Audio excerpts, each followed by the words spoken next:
कर्मणः तस्मै संज्ञानरूपाय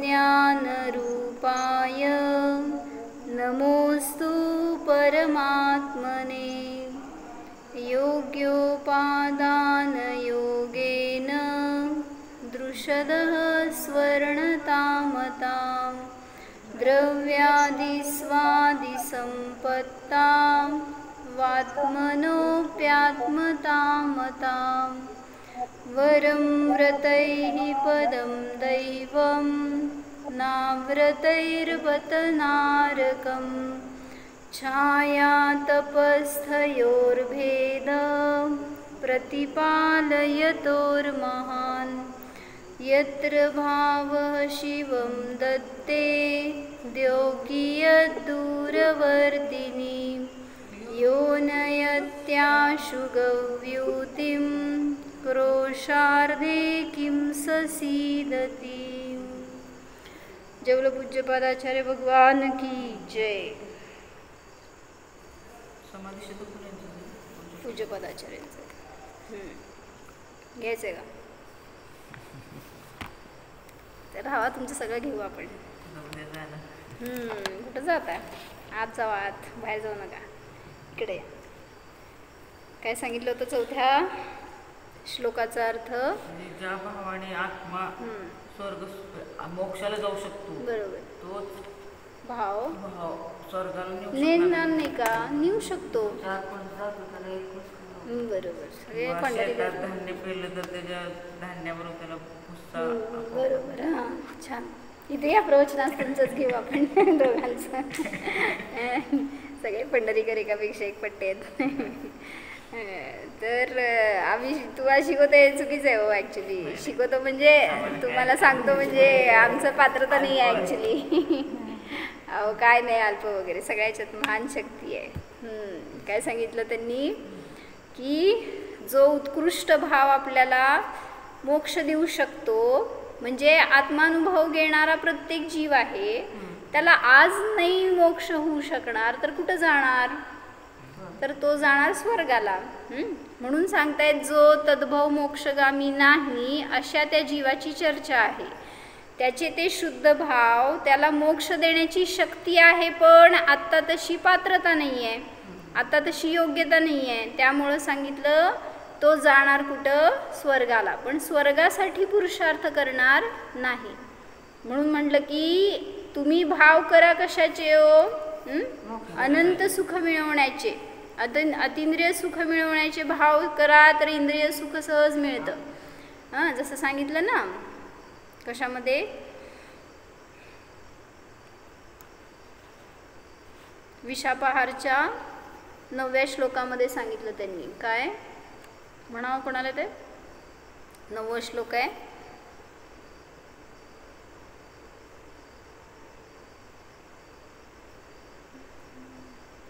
तत्याज शक्रम शकनाभिमानम, नाही ते नाही.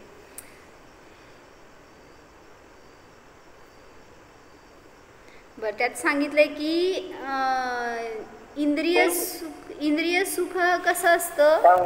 हां म्हण. हे अनवस्था धर्म परम. हे मला संस्कृत येते, मला संस्कृत येते, तसलं मला नाही यायचं. संस्कृत पाहिजे का? हां, म्हणते स्टार्टिंग सांग. सांगतो. तत्वरून काय लक्षात येईना. 9 ना? तवानवस्था परमार्थ तवानवस्था परमार्थ तत्वं त्वयान गीतः परमा पुनरागमश्च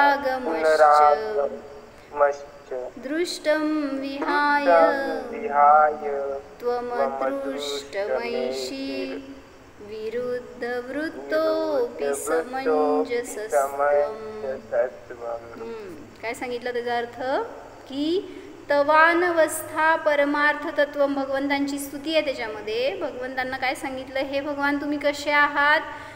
तव अनवस्था, तवानवस्था परमार्थ तत्वम, तुमचं परमार्थ तत्व असं आहे किंवा तेच खरं तत्व आहे की ज्याच्यामध्ये अनवस्था, अवस्थान नाही आहे.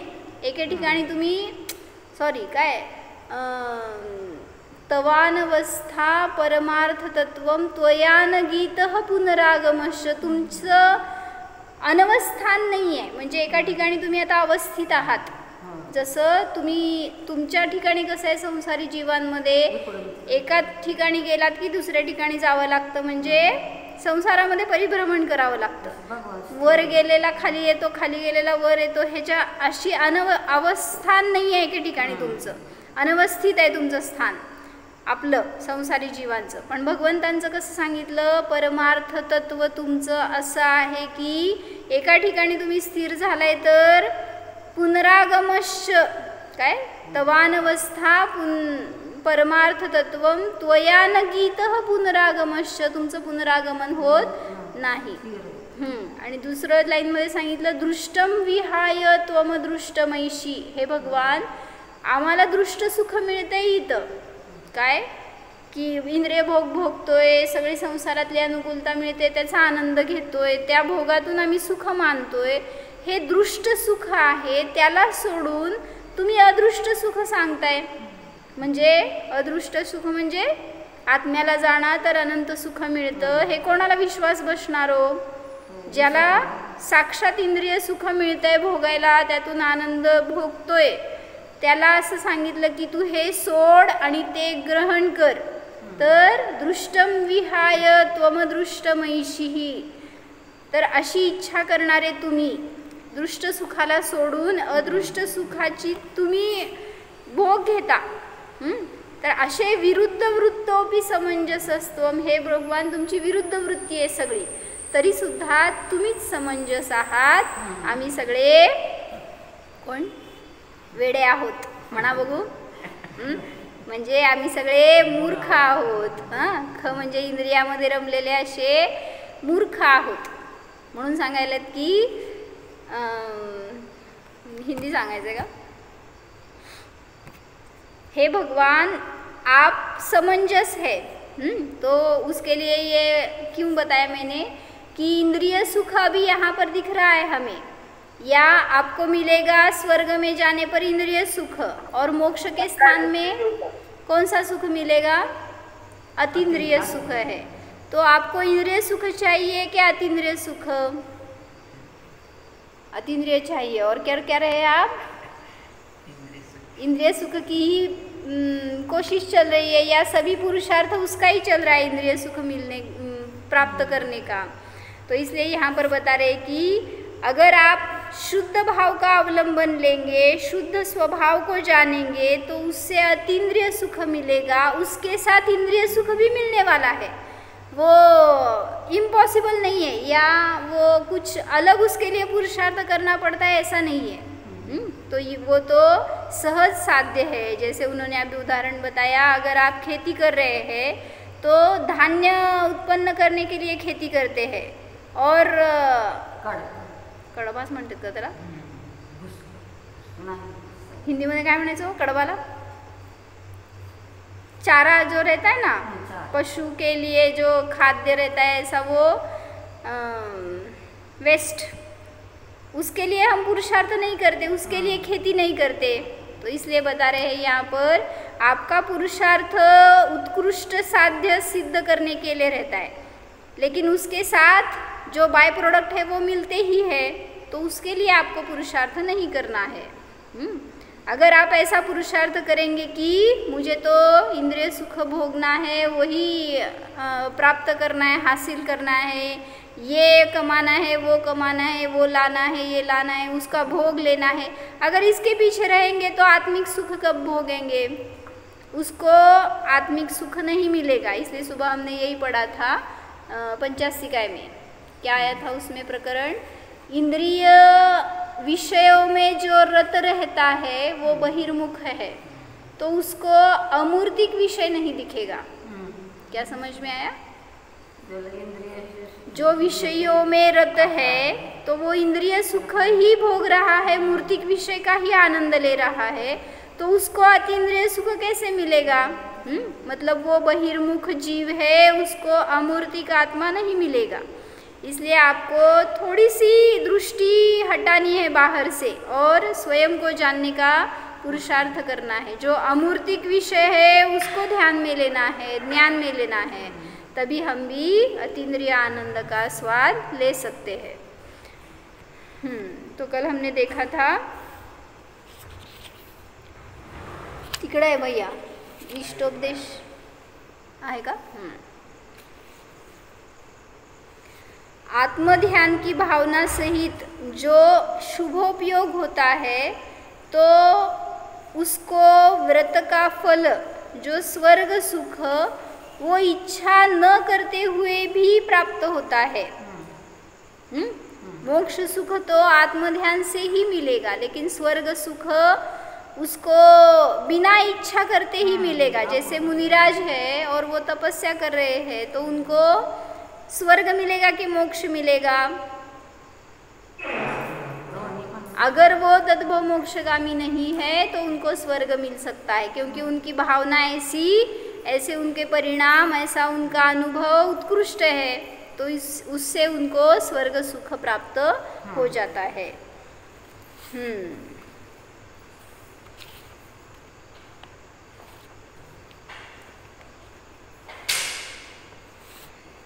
जैसे व्रतादिक निरर्थक नहीं है, जो भी हो, अज्ञानी हो या समझो, उघड ना दरवाजा, राहू दे उघडा। क्या बताया? आप जैन लोग ही व्रत करते हैं ऐसा नहीं है, सभी लोग व्रत करते हैं। कौन कौन करता है व्रत? जो अज्ञानी है वो भी व्रत करते हैं ना। तो यहाँ बता रहे हैं कि व्रत करने वाले कोई भी हो उनको उसका फल मिलेगा ही। ऐसा नहीं है कि सम्यक दृष्टि हो तो उसको मिलेगा, मिथ्या दृष्टि हो तो नहीं मिलेगा, ऐसा नहीं है। व्रत के परिणाम है ना जो का मिलता है भैया सांग, जो भी व्रत करेगा उसको फल तो प्राप्त होगा। क्यों? वर बस ना, खाली का बस, मग तुला नाही कशा बरं फोल्ड करा होते जरा जवळ येईल, तिकडं विशाल भैया येतील बसायला ना, त्यांना सुतक आहे। काय कळलं सांग? व्रत करने वाले जीव को स्वर्ग क्यों मिलता है? हाँ, व्रत लेने के जो भाव है ना उसमें ही वो विशुद्धि है, उसमें वो निर्मलता है। त्याग है ना, संयम है। एक व्रत मतलब क्या है? हम स्वयं को संयमित करते हैं, स्वयं को एक शिथिलाचार से बचाते हैं, या निरर्गल आसक्ति जो है उससे दूर रहते ना, यही व्रत है। तो वो जो इंद्रिय संयम हो तो उसको भी पुरुषार्थ करना पड़ता है, उसके लिए भी अतीन्द्रिय सुख के लिए तो करना पड़ता ही है, लेकिन जो इंद्रिय सुख को भी मर्यादित करने का भाव है उस पुरुषार्थ से भी हमें ये स्वर्ग आदि गती की प्राप्ती होती है। काय कळलं सांग? म्हणजे म्हणायचंय मी अज्ञानी तू ज्ञानी, का उलट म्हणू? तर तू व्रत केलं तुला पण स्वर्ग मिळणार, मी व्रत केलं तर मला पण स्वर्ग मिळणार, असं का? मग काय फरकच राहिला नाही ना ज्ञानी आणि अज्ञानी मध्ये, जर दोघांना पण समान फल मिळणार असेल तर। तुमचे पण शुभ भाव आहेत, ज्ञानीचे पण व्रत करण्याचे शुभ भावच आहेत की, पण ते जे कसे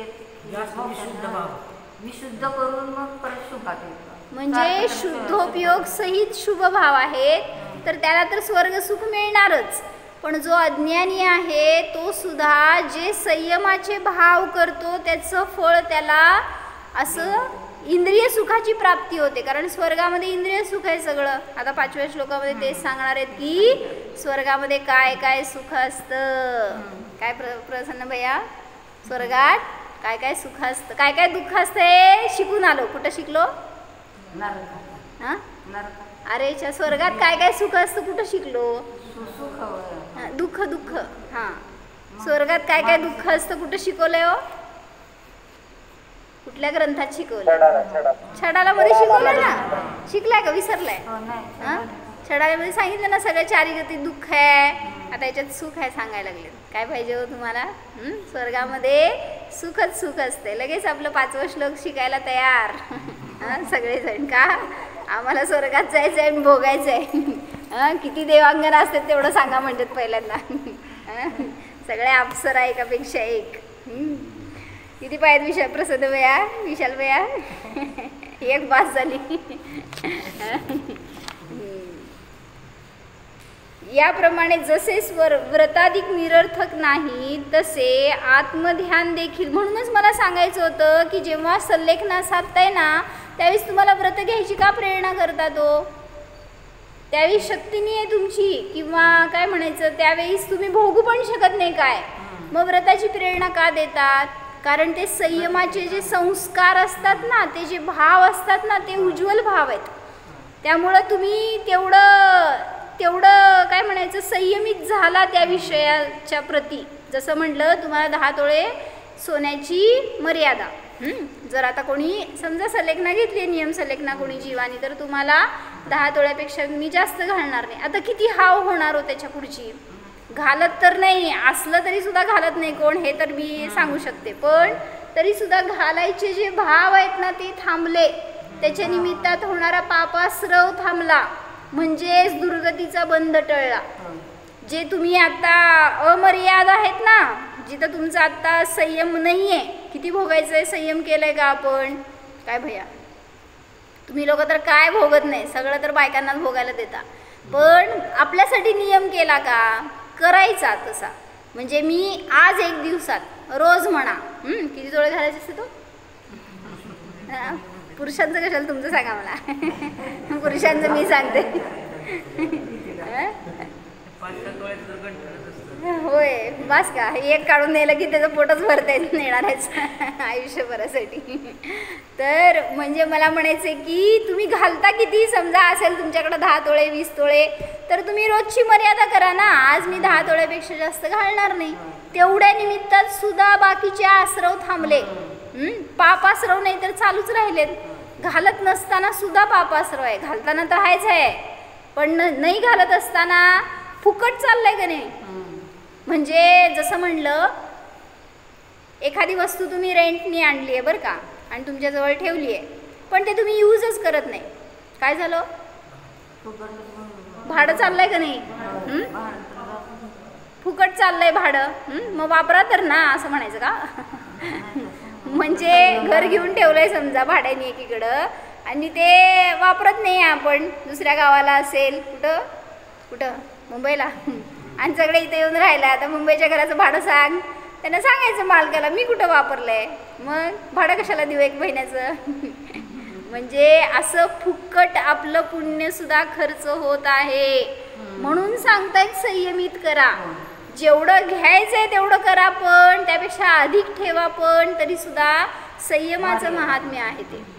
म्हणून म्हटलं की व्रताधिक जे असतात ते निरर्थक नसतात. कोणीही करू देत, त्या व्रताच्या मागं एक विशुद्धी आवश्यक असते. म्हणून मगच त्याला असे भाव होणार की मला नियम घ्यायचे, संयम घ्यायचे असे. तसे आत्मध्यान देखील निरर्थक नसून आत्महितच करणारे आहे. आत्मध्यानाच्या भावनासहित शुभयोगाने स्वर्गादी सुखाची प्राप्ती होते व शेवटी मोक्षाची देखील प्राप्ती होतेच. म्हणून आत्मध्यान हे तुम्हाला स्वर्ग सुख सुद्धा देईल आणि कालांतराने परंपरेने मोक्ष सुख सुद्धा देणार आहे. मग आता क्रम आणि जे जे श्लोक आहेत त्याच्यामध्ये काय काय सांगायला लागलेत. पहिल्या श्लोकात काय सांगितलं, पटापटा सांगा बघू. पहिल्या श्लोकात परमात्मा बनण्याची विधी सांगितली, उपाय सांगितला. एक तर परमात्म्याचं स्वरूप आणि परमात्मा बनण्याचा उपाय सांगितला. दुसऱ्या श्लोकात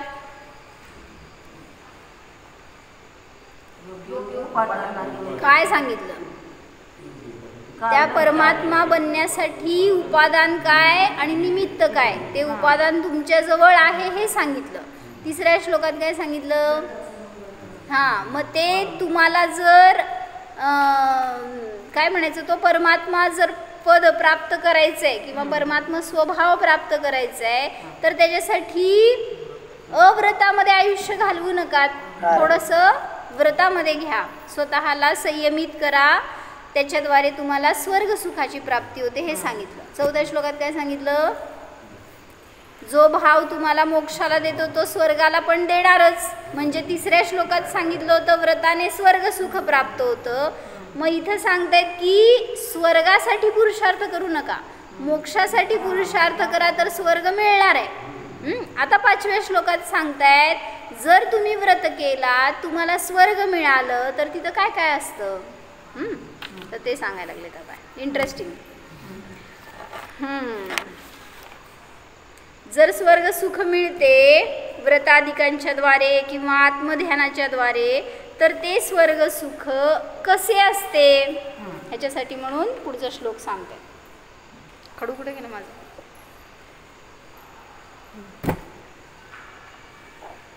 म्हणा ऋषिकज मनातंकम. थांबा थांबा थांबा. ऋषिकज मनातंकम म्हणा की. अहो पुढं नाही म्हणायचं, पुढं नाही म्हणायचं, हे म्हणायचं. ऋषिकज मनातंकम म्हणे पूर्वा. ऋषिकज मनातंकम. इंग्लिशमध्ये म्हणायचं नाही आहे. ऋषिकज मनातंकम. ऋषिकज मनातंकम. दीर्घकालोपलालितम. दीर्घकालोपलालितम. दीर्घकालोपलालितम. दीर्घकालोपलालितम. नाके नाकौकसां सौख्यम. नाके नाकोपसां सौख्यम. नाके नाकौकसां सौख्यम. नाके नाकोपसां सौख्यम. नाके नाकौकसामिव. नाके नाकोपसामिव. नाके नाकौकसामिव. नाके नाकोपसामिव. नाकाचा काही संबंध नाही आहे बरं का. नाक म्हणजे स्वर्ग. नाक म्हटलं जातं त्याला, संस्कृत शब्द आहे तो. म्हणा एकदा पूर्ण. ऋषिकज मनातंकम. दीर्घकालोपलालितम. नाके नाकौकसां सौख्यम. नाके नाकौकसामिव. ऋषिक म्हणजे काय? ऋषिक म्हणजे इंद्रिय. लिहा. कुठे आहे वही पेन? विशाल भैया. हां मीवच की. इव इव शब्द आहे तो. इव म्हणजे त्यासारखं. ऋषिक म्हणजे इंद्रिया. पुढं नाक म्हणजे स्वर्ग. जर असा शब्द नाही माहिती असलेले फक्त तेवढे तरी बघू. उपलालित म्हणजे प्राप्त. अजून काय नाही माहिती. इव म्हणजे त्याप्रमाणे सम. आतंक म्हणजे दुःख पीडा. बाकीचे सगळे शब्द माहिती आहेत. आता सांगा बघू अर्थ. मग इंद्रियज गर्भज असतं की नाही तसं ऋषिकज म्हणजे काय? इंद्रियज. इंद्रियापासून म्हणजे कुठलं सुख सांगायला लागलेत आता? नाकातलं स्वर्गातलं सुख. इथलंच हो, इथलं शब्द सांगायचं. हां तर स्वर्गातलं सुख कसं असतं ह्याच्यासाठी सांगायला लागलेत की त्याला विशेषण दिली. पहिलं विशेषण दिलं ऋषिकज. इंद्रियांच्या द्वारे उत्पन्न होणारच असतं. जे स्वर्ग सुख आहे ते इंद्रियज असतं. पुढं अनातंक म्हणजे पीडेनी रहित असतं. ते भोगत असताना त्यांना आपल्याला जशी पीडा होती तसं त्यांना पीडा नाही. आपल्याला कुठे पीडा होती हो? पीडा होती का तुम्हाला? कसं? दुसरं पण शारीरिक. नाही दुसरं नाही, पहिलं सांगा काय पीडा आहे हो? इंद्रिय सुख भोगताना संपते.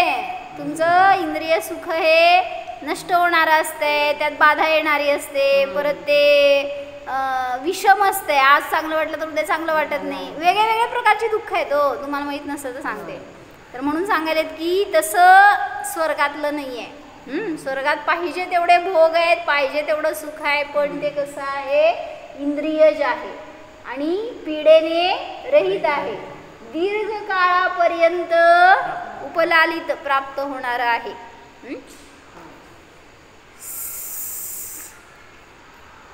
काय अर्थ त्याच्यात? हां, इंद्रिय ते सुख इंद्रिय विषय भोगापासून उत्पन्न झालेले असते. म्हणजे चांगलं सांगायचं नाही आहे त्यांना, स्वर्ग सुख चांगलं असतं हे नाही सांगायचं, लगेच चांगलं घेऊ नका त्यातनं, स्वर्ग पाहिजे म्हणून तुम्हाला. काय पाहिजे? इंद्रिय जास्त म्हणजे काय सांगायचं सांगा, वाईट का म्हणायचं? इंद्रिय जास्त म्हणजे अजून अजून अजून इंद्रिय सुख हे वाईट का? दुःखालाच कारण आहे. हां, अजून दुःखाला कारण आहे. अजून सगळं मला सांगायचं. करेक्ट, हे सांगितलं.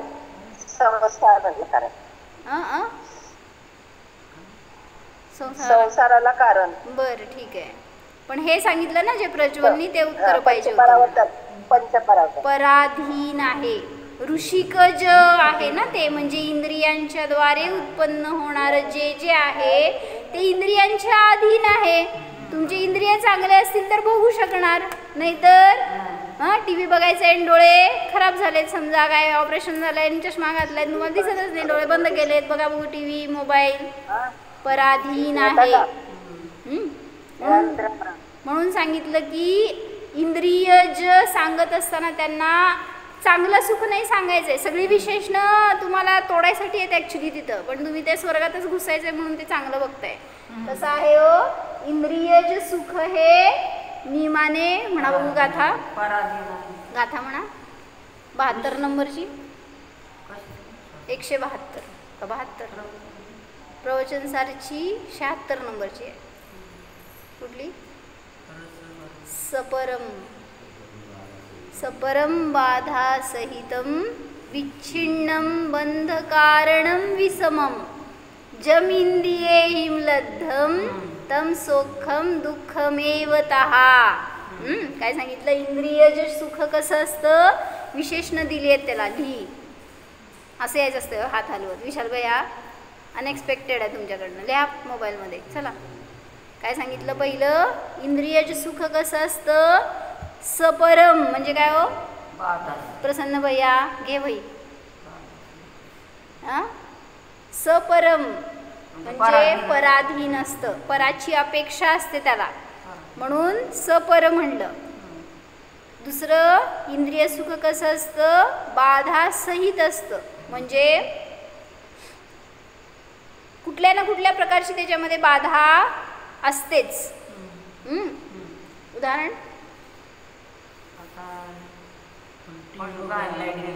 टीव्ही बघताना लाईट गेली, बर, पुढं ते पदार्थ संपला, खाताना काय पदार्थ खात होता तो संपला. सांगा, बाधा सहित म्हणजे काय हो? मॅच बघत बसलो होतो आणि समोर कोणतरी ये जा करायला लागले, काय झालं? सगळं राग त्या बॉलरवर जात नाही, समोरच्यावर जात आहे, त्या बॅट्समनवर जात नाही, तर बाधा सहित. अजून कुठं जायचं असलं आपल्याला, कोणतरी अचानक पाहुणा आला तर ते जायचं. बरं, अनेक प्रकारच्या बाधा असतात, समजून घ्या. तर असे जसं कुठं गेलो होतो, बाहेर काहीतरी खरेदी करायला गेलो होतो आणि पैसेच संपले विशाल भैया, नाहीतर तुमचं ऑनलाईन ट्रान्झॅक्शनच होईना, तर काय करणार? बाधा सहित. म्हणून सांगितलं सपर म्हणजे पराधीन आहे, बाधा सहित आहे. तिसरं विशेषण काय? विच्छिन्नम म्हणजे विच्छिन्न, नष्ट होणार आहे, ते कायम राहू शकत नाही. विच्छिन्न म्हणजे छिन्न होणार, नष्ट होणार असतं, क्षणिक आहे म्हणा. म्हणजे किती वेळ राहणार होते, म्हणून म्हणलं की इंद्रिय सुख हे नष्ट होणारं असतं. जसं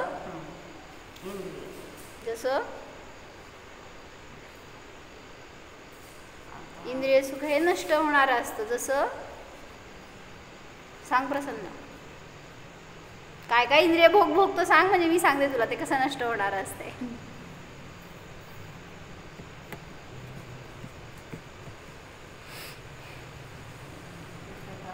टीव्ही बघतोय. टीव्हीला सोडा घेतात त्या बस. म्हणजे दागिना एखादा पण घातले पण तो तुटला. बर, दागिना घातला तो तुटला तर विच्छिन्न, त्याचं चोरीला गेला तर विच्छिन्न, नष्ट झालं त्याचं सुख तुमचं. बाधासहित पण आलं तिथं. कपडे सुद्धा फुटले. हं? एखादा आवडता फाटला तो. फाटला ड्रेस, बरोबर. हां, काय म्हणती? इंद्रियाचंच आहे ना ते भोग. कशाच्या द्वारे भोगणार? आत्मा थोडी भोगतो दागिन्यांना, टीव्हीला, कपड्यांना, धनाला. कोण भोगतं? इंद्रियच भोगतात. त्याच्याद्वारेच तुम्ही सुखाचा अनुभव करताय. फॅन लावला, कोण भोगतंय सुख?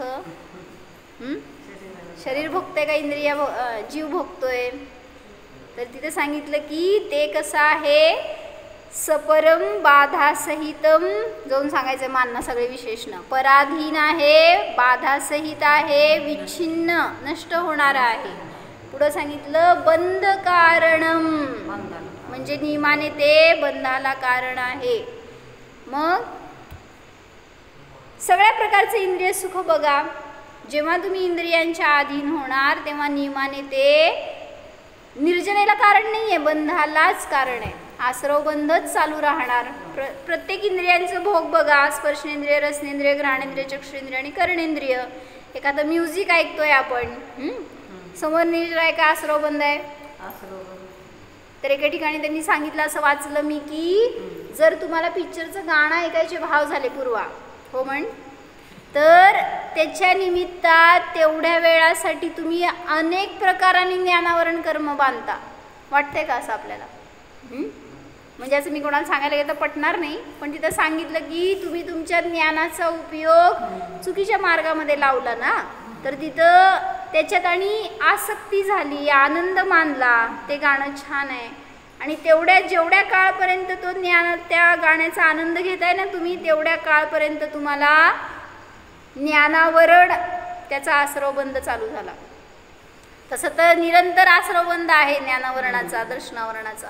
पण जेव्हा त्या काळामध्ये तुम्ही आपला उपयोग त्याच्यात लावताय तर विशेष अजून आश्रव चालू झाला, आश्रवबंध अजून, म्हणजे ज्ञानावरण वाढत चाललंय तुमचं. कळत आहे का?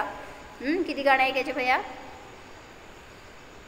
भजन ऐका तुम्हाला त्याच्या निमित्तात, किंवा स्तोत्र ऐका, प्रवचन ऐका, तर त्याच्या निमित्तात ज्ञानावरणाचा ऱ्हास आहे.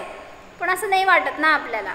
त्यामुळे जेव्हा जेव्हा वाटलं ना गाणं ऐकावं, म्हणावं, नाचावं, काय काय वाटतंय, तर ते सगळं करताना असं आपण फुकट आपलं केवळ ज्ञान झाकतोय, केवळ ज्ञानापासून दूर जातोय, याचं भान असावं. बरं, सांगा 4 विशेषण. पराधीन आहे, बाधासहित आहे, विच्छिन्न आहे, बंधाला कारण आहे. 5वं विषमम, विषम आहे म्हणजे काय? नाही, विषम आहे म्हणजे काय काका? विषम आहे म्हणजे काय? नाही हो, त्याच्यात कुठला साम्य भाव येणार? इंद्रिय सुख हे विषम आहे, नाही म्हणजे काय हो? नाही हो भैया, कोणाला सेम गोष्ट सुख देते तर कोणाला देते. हा, तुलाही हुशार आहे भैया. काय सांगितलं? कोणाला कोणाला म्हणू नको, मलाच. आज मला ती गोष्ट सुखदायी वाटली तर उद्या दुःखदायी वाटते. म्हणजे आज मला लाडू खायला आनंद झाला तर तोच मला, जाऊ दे 4 लाडू मी खाल्ले, 5वा लाडू खाताना विषम सुख तुम्हाला समान समान भोगायला मिळत नाही, तोच विषय असला तरी.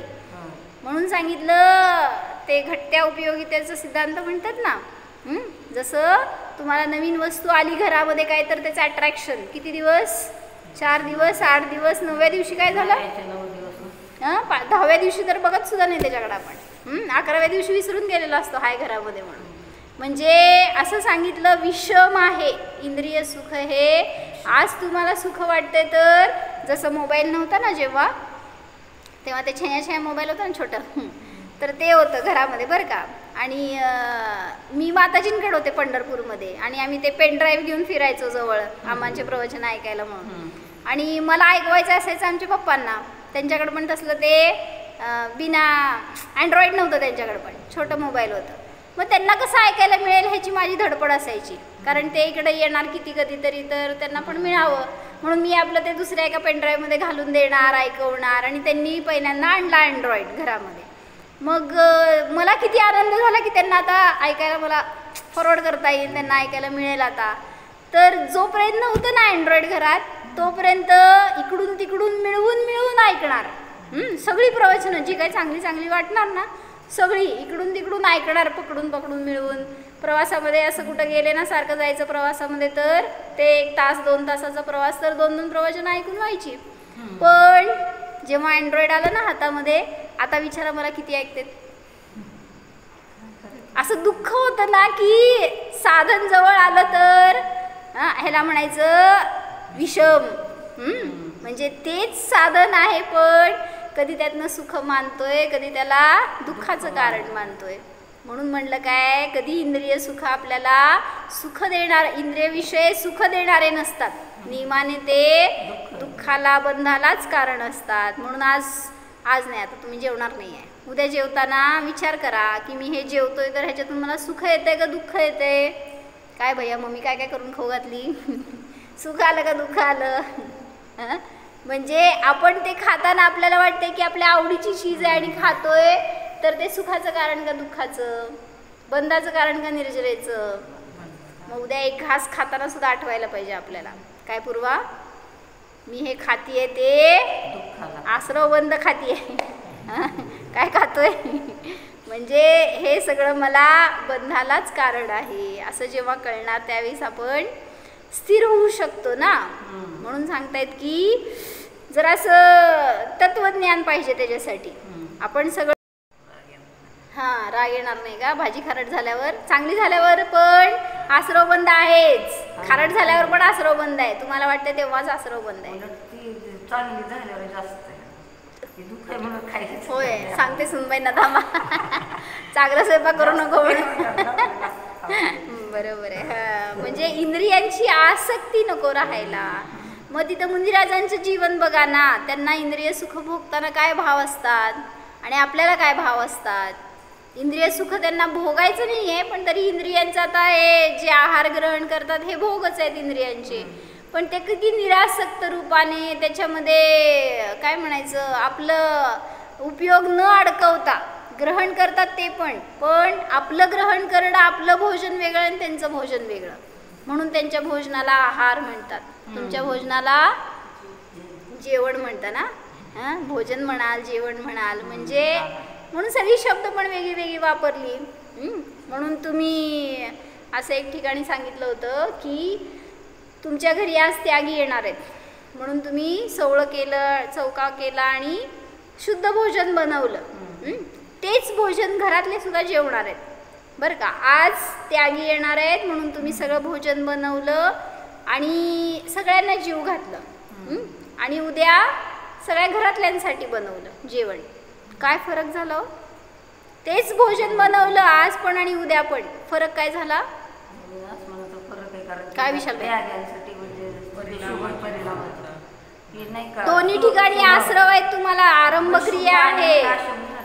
म्हणजे दोन्ही ठिकाणी तुम्हाला गॅस पेटवा, ते शेगडी पेटवा, हिंसा आहे, ते सगळं कांडा कुटा, सगळ्या प्रकाराने दोष आहेत. दोन्हीकडे पण आहेत.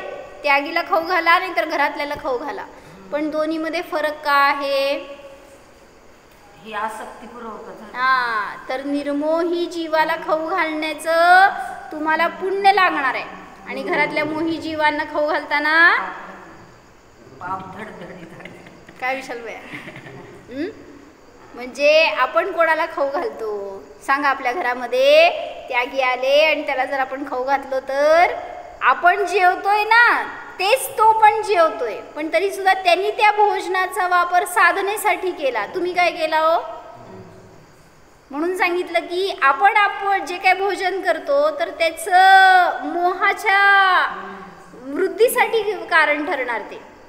चांगलं झालं वाईट झालं हे तर भाव करणारच, पण ते भोजन ग्रहण केल्यावर आपली प्रवृत्ती विषय भोगांकडे असते आणि मुनींची त्यागींची निरासक्त साधनेकडे दृष्टी असते. म्हणून सांगितलं तुम्ही जरी भोजन बनवलं, दोन्ही ठिकाणी तुम्हाला आरंभादिकांचा दोष आहे, तरी सुद्धा जे त्यागींना आहार देताना तुम्ही बनवलं, जे काही क्रिया केल्या, तर त्याच्या निमित्तात होणारा बंध आश्रव कमी आहे. आणि जे घरातल्या मोहींच्या प्रती जे काही तुम्ही करणार कार्य ते जास्त पापाला कारण आहे. म्हणून सांगितलं. कशासाठी सांगितलं ते? इंद्रिय भोग. मग हे 5 कारणं सांगितली. इंद्रिय सुख कसं असतं सांगा. 5 काय काय? पहिलं, पराधीन आहे, बाधासहित आहे, विच्छिन्न आहे, बोल भैया, आणि बंधाला कारण आहे, आणि विषम आहे. मग जम इंद्रिये हिमलब्धम तम सोखम दुःखमेवतः. जे इंद्रियांच्याद्वारे लब्ध विषय आहेत, सुख आहे, ते नियमाने दुःखच आहे, हे सांगायचं त्याच्यातून. म्हणून सांगितलं इंद्रिय विषयांमध्ये आपल्याला ग्रहण करावं लागतं, ते भोगावं लागतं. ही पाप आहे, दोष आहे, चूक आहे. पण त्याच्यामध्ये भावना तरी अशी असावी की आपण हे करतोय हे चुकतंय. आपण काय करायला पाहिजे? अतिंद्रिय आनंदाचा, सुखाचाच भोग घ्यायला पाहिजे, त्याच विषयाला जाणायला पाहिजे. म्हणा. ऋषिकज मनातंकम दीर्घकालोपलालितं नाके नाकौकसां सौख्यं नाके नाकौकसामिव. स्वर्गातील स्वर्गीयांचे सुख स्वर्गातील स्वर्गीयांप्रमाणेच असते, असा अर्थ आहे बरं का त्याचा. काय किती डोक्यावर आटा यायला लागले.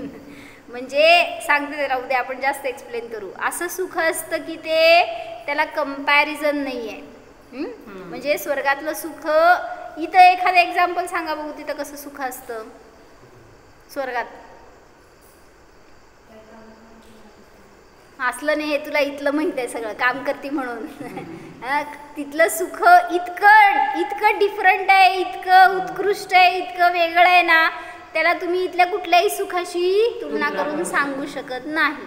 म्हणून सांगितलं स्वर्गातील स्वर्गीयांचं. स्वर्गात राहणारे स्वर्गीय, मेलेले म्हणू नको, स्वर्गीय, ते स्वर्गात असणारे ना, स्वर्गवासी नव्हे.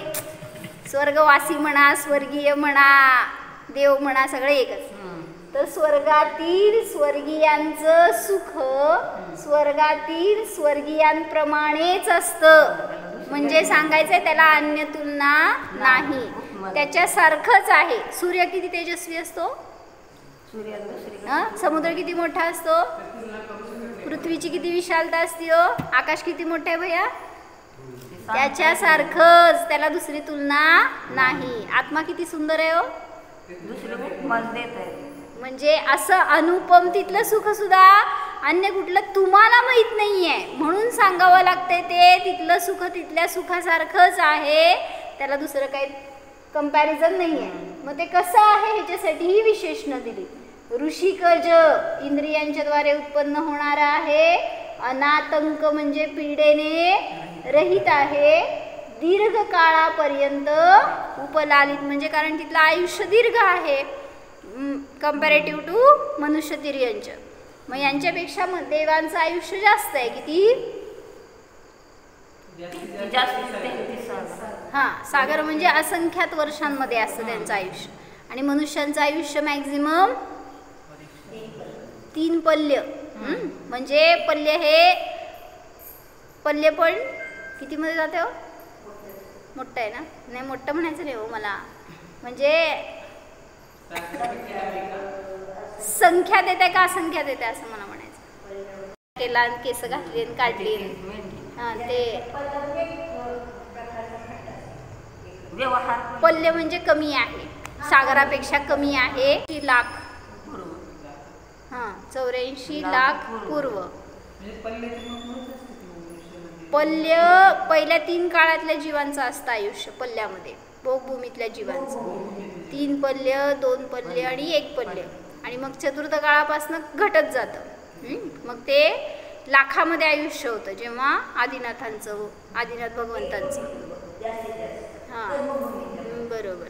चतुर्थ काळामध्ये जर आता सिमंदर भगवंतांचं आयुष्य किती आहे, एक पूर्वकोटी किती, एक पूर्वकोटी असतं त्यांचं, म्हणजे कोटी वर्षांमध्ये आयुष्य असतं. आणि त्याच्यानंतर अजून घटत गेलं ते आपल्यापर्यंत आता तरी जास्त आहे. आता 100 वर्ष 120 वर्ष आहे ना, ह्याच्या पुढं 6व्या काळामध्ये तर फक्त 20 वर्ष राहणार आहे मॅक्झिमम. किती 20 वर्षाचं झालं, तुम्हाला तरुण झाल्यासारखं वाटतंय ना, तिथं मेलेला असते माणूस. म्हणजे असं सगळं घटत जाणार सगळं. हां, कशासाठी सांगितलं? हां, तर दीर्घ काळापर्यंत प्राप्त होणार आहे ह्याच्यासाठी. मग त्यांचं आयुष्य आपल्यापेक्षा अधिक आहे याच्या कंपॅरेटिव्ह सांगितलं की तिथं दीर्घ काळपर्यंत तो भोगणार. पण ॲक्च्युली जो ज्ञानी आहे त्याला असं वाटणार आहे की कधी इथनं सुटू, किती दिवस झालं इथं अडकून बसलोय, म्हणून दीर्घ काळ भोगायला मिळते तर ती सजा वाटणार त्याला. तुम्हाला पाहिजे मजा म्हणतात.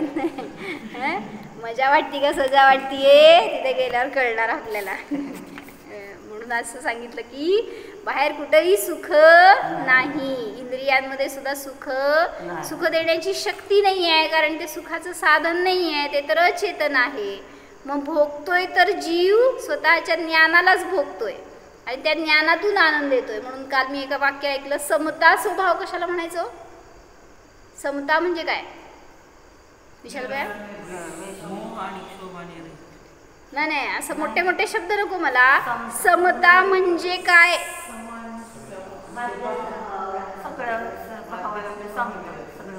समता म्हणजे काय हो? सगळे जीव समान. समता म्हणजे काय काका? काय भैया मला समजायचं का सांग. नाही, समता म्हणजे काय? समता म्हणजे ज्ञान स्वभाव, एवढंच सांगितलं त्याने. न राग न द्वेष म्हणतोय ना जे काय, म्हणजे ज्ञान स्वभाव आहे तो. म्हणजे कोणाच्या विषयी न इष्ट न अनिष्ट म्हणजेच ज्ञान स्वभाव आहे. मग सगळ्या ठिकाणी असं समजून घ्या, जे काय विशेषण लावतोय ना आत्म्याला, काय म्हणते पूर्वा, जे काय विशेषण आत्म्याला लावतोय ते सगळं ज्ञानाला दाखवतोय, आपल्या अमूर्तिक स्वभावाला दाखवतोय. पण आपण सगळं बाहेर जाऊन बघतोय. समता म्हणजे रागद्वेष नाही, म्हणजे रागद्वेषाकडेच गेलं परत. समता म्हणजे ज्ञानवाला आहे. म्हणून अशा ज्ञान स्वभावाला जाणलं तर आपल्याला सुद्धा मोक्ष सुखाची प्राप्ती सहज होऊ शकते. हो,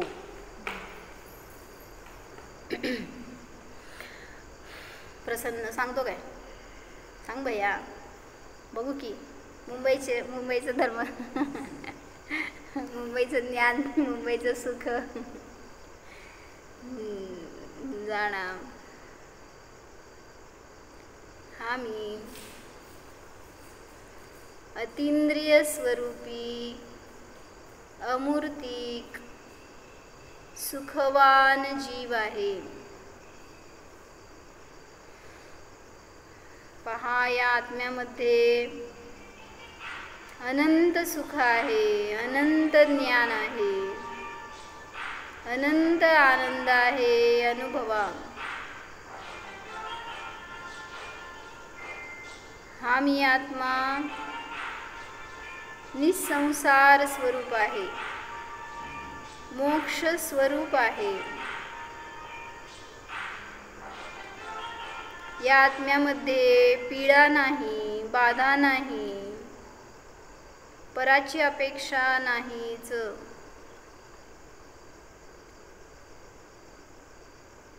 माझे सुख, माझा स्वभाव अविच्छिन्न स्वरूप आहे, समस्वभावी आहे,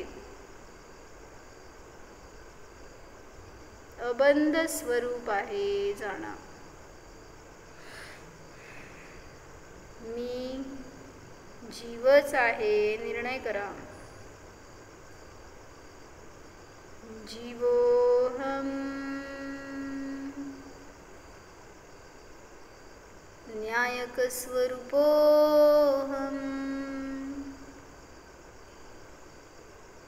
ओम